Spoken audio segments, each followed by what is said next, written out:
नमस्कार, न्यूजन competition channel में आपका स्वागत है। आज है 11 सितंबर। आज के इस क्विज में Semicon India 2024 C130J Super Hercules कार्यक्रम, राष्ट्रीय नाइटिंगेल पुरस्कार और SBI की आशा छात्रवृत्ति तथा राष्ट्रीय शतरंज चैंपियनशिप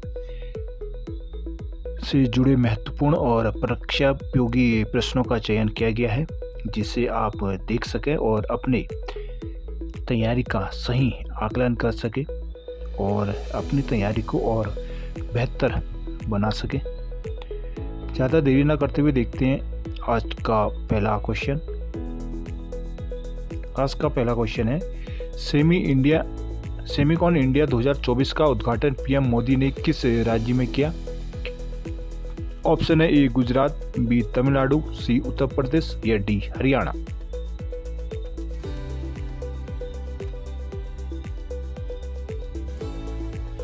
आंसर है इसका ए,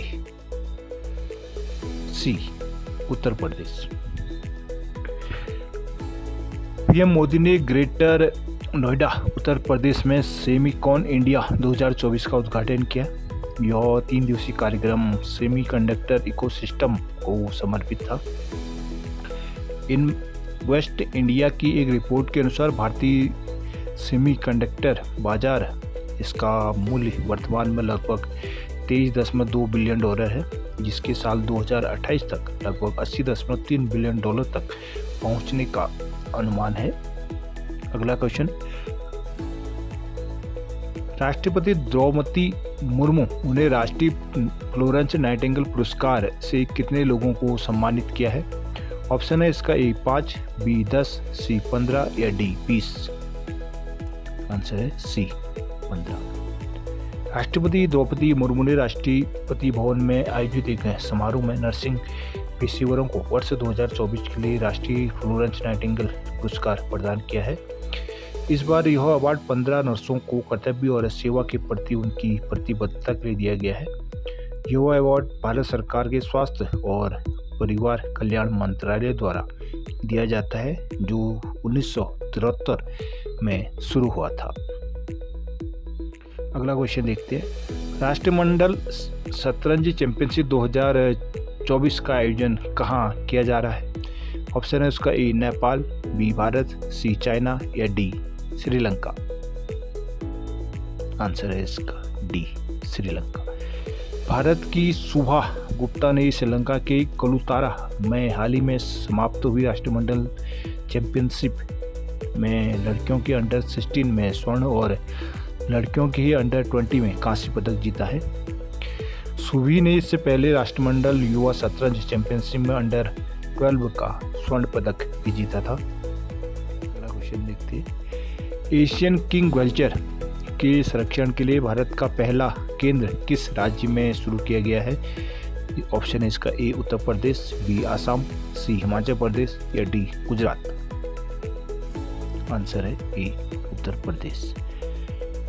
एशियन किंग वल्चर के संरक्षण और प्रजनन केंद्र का उद्घाटन उत्तर प्रदेश के गोरखपुर वन प्रभाग के केपियरगंज रेंज में किया गया है।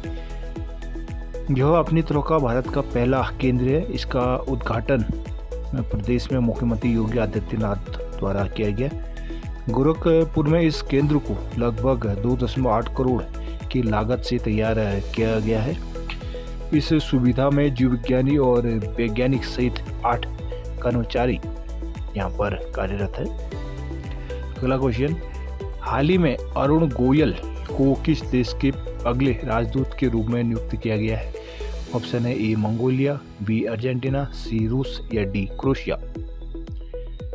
आंसर है D Croatia.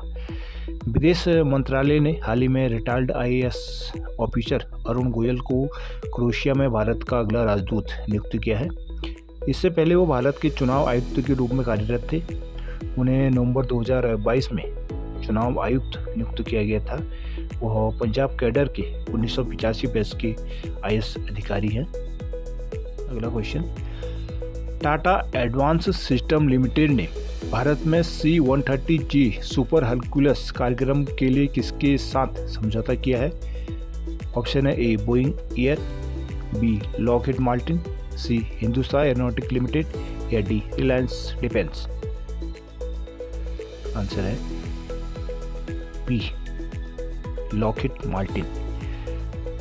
Tata advance system limited TASL ने भारत में C-130J हरकुलिस सुपर हरकुलिस कार्यक्रम को बढ़ाने के लिए लॉकहीड मार्टिन के साथ एक महत्वपूर्ण समझौता किया है। इसे भारतीय वायुसेना के मध्यम परिवहन विमान MPA कार्यक्रम के लिए भारत में C-130J विनिर्माण और असेंबली का विस्तार करना भी शामिल है, जो अमेरिका और भारत सरकार की मंजूरी के लिए लंबित पड़ा था। अगला क्वेश्चन है, इनमें से कौन सा देश सोशल मीडिया के इस्तेमाल के लिए मिनिमम एज तय करने जा रहा है? ऑप्शन है A Australia, B Bharat, C China. Answer है ए ऑस्ट्रेलिया। ऑस्ट्रेलिया में बच्चों के सोशल मीडिया उपयोग का नियंत्रित करने के लिए एक नया कानून पेश किया जाने वाला है। इस नियम में सोशल मीडिया का उपयोग करने के लिए न्यूनतम आयु 16 वर्ष से तय की जाएगी। प्रधानमंत्री ऑस्ट्रेलियन जो हैं एंथनी एल्बानीज ने मंगलवार को इस योजना की घोषणा की है। यह कदम बच्चों को उनके डिजिटल उपकरण से दूर कर फुटबॉल या अन्य खेल और अन्य वास्तविक अनुभवों में शामिल करने के उद्देश्य से उठाया गया है। अगला क्वेश्चन है, साल 2024 का US ओपन मेंस सिंगल खिताब जैनिक सिनर ने जीता है, वह किस देश के खिलाड़ी हैं? ऑप्शन है A Germany, B Serbia, C Italy. Answer है इसका सी इटली। विश्व number 1 Jannik Sinner US open में पुरुष एकल खिताब जीतने वाली पहली इतालवी खिलाड़ी है। 8 सितंबर 2024 को आर्थर स्टेडियम में खेले गए फाइनल में जैनिक सिनर ने अमेरिका के टेलर फिट्ज को 6-3, 6-4 और 7-5 से हराया है। जैनिक सिनर का दूसरा ग्रैंड स्लैम खिताब था यह।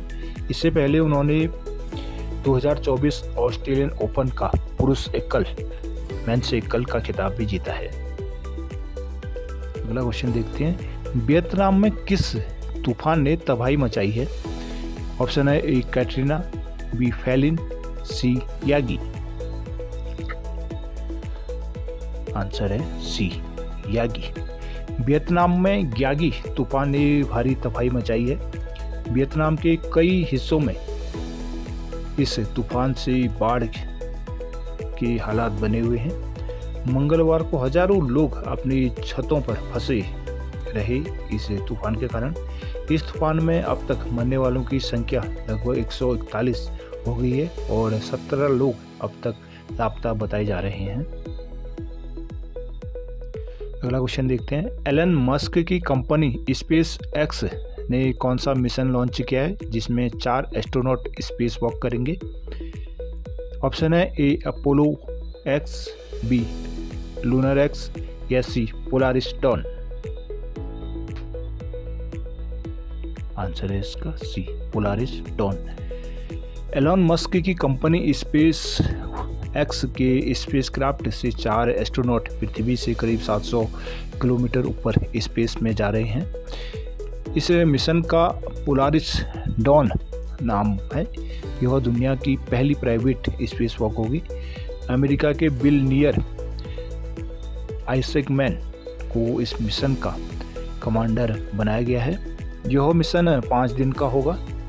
इस मिशन में 4 एस्ट्रोनॉट जो हैं, पहले हैं आइजैक मैन जो मिशन कमांडर हैं, दूसरे हैं किट पोटेट जो इस मिशन की पायलट रहेंगे, तीसरे हैं सारा ग्लिस जो मिशन स्पेशलिस्ट है और चौथे हैं अतना मेनन जो वो भी मिशन के ही स्पेशलिस्ट है। अगला क्वेश्चन देखते हैं, हाल ही में नागरिक विमानन पर दूसरा एशिया प्रशांत मंत्रिस्तरीय सम्मेलन कहाँ आयोजित किया गया था? ऑप्शन है ए काठमांडू, बी नई दिल्ली, सी बीजिंग या डी टोक्यो। आंसर है बी नई दिल्ली। नागरिक उड्डयन पर दूसरा एशिया प्रशांत मंत्रिस्तरीय सम्मेलन भारत मंडपम नई दिल्ली में आयोजित किया गया था। इसे अंतर्राष्ट्रीय नागरिक उड्डयन संगठन ICAO और भारत सरकार के नागरिक उड्डयन मंत्रालय द्वारा सह आयोजित किया गया था।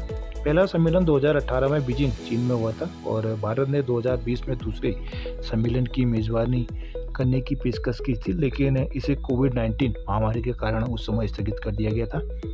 यह सम्मेलन ऐसे समय में हुआ जब भारत का विमानन उद्योग बदल रहा है, प्रगति कर रहा है। दुनिया के तीसरे सबसे बड़े घरेलू विमान बाजार के रूप में भारत का लक्ष्य MRO सेवाओं, कार्गो और क्षेत्रीय विमानन का एक केंद्र के रूप में विकसित होना है।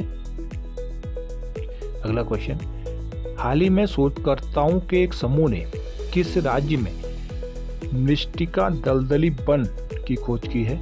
ऑप्शन है इसका A Maharashtra, B Gujarat, C Telangana या D मध्य प्रदेश। आंसर है A महाराष्ट्र। शोधकर्ताओं ने हाल में महाराष्ट्र के कुंभरल में एक मृत्तिका दलदल जंगल की खोज की है जो स्थानीय समुदाय द्वारा संरक्षित है।